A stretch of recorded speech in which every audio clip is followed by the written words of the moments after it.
Hello, I'm Angela Lee, author of Bella Santini in the Land of Everlasting Change, and I'm going to do a little reading from book 1. In this chapter, Bella is in the library. 2 hours later, Bella had a stack of ancient books beside her, the smell of old dust filling the area. Though she felt she was now very familiar with the history of the chalice, she did not feel like she had made any progress in terms of finding a clue to its location. She had 1 more hour before she had to report to Shabona, and she also had to research why Shabona's spell went wrong. Bella felt the stress of the moment as she reached for 1 more book on the shelf. This one, entitled Secrets of the Fairy Kingdom, looked promising. Bella sat back down with her legs crossed and opened the book. Reading eagerly, Bella was just getting to an entry that seemed to have location information when she heard the faint sound of fairy wings. Scurrying up, she thought about putting all the books back on the shelf, when they all flew up into the air and began filing onto the shelf, which both surprised and pleased her. I have to remember that thought controls motion in this world, she thought to herself. This is pretty useful. Grabbing the book about Fairy Kingdom's secrets from midair, just before it replaced itself, Bella flew outside through the open window. She quickly surveyed for a place to land and found a likely spot tucked in a corner where 2 roof panels met.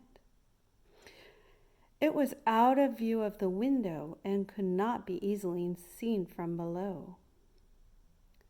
Bella settled into the spot and took a moment to just look at the scenery. She was high above the schoolyard, and from this viewpoint was able to see over the wall and into the cathedral woodland beyond.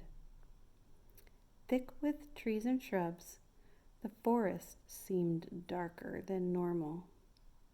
There was a heavy, foreboding feeling in the air. Bella was glad there was a wall between the school and the darkness of the forest to keep the students safe. She opened the book and got back to work. She returned to the part that she had just found interesting and began reading. She turned a few pages when she was startled by a voice.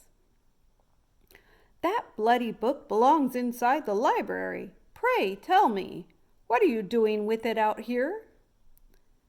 Bella looked around, but didn't see anyone. She thought maybe her head was pulling tricks on her. She sighed and continued to read.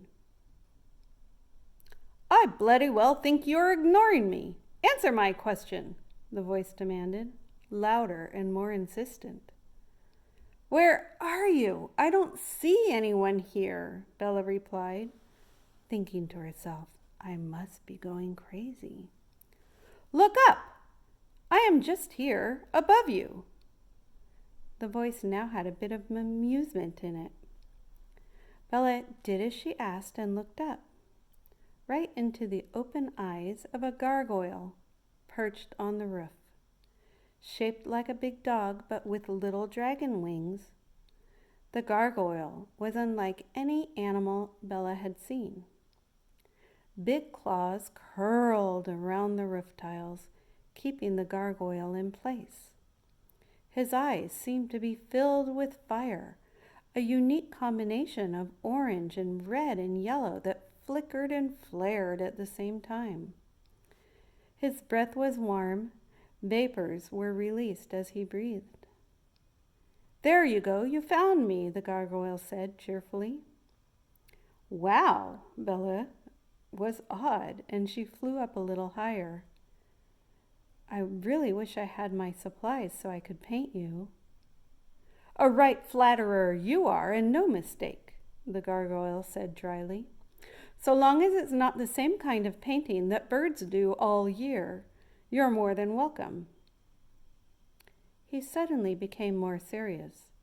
Now, pray tell me, why have you taken a precious library book outside? Do you want the long story or a short explanation? Bella asked. Oh, you may tell me the entire story. I have all day. I'm bloody well not going anywhere. The gargoyle laughed at his own joke. Oh, and you have my permission to address me as Torvieto. And that ends a little bit of reading from Bella Santini in the Land of Everlasting Change.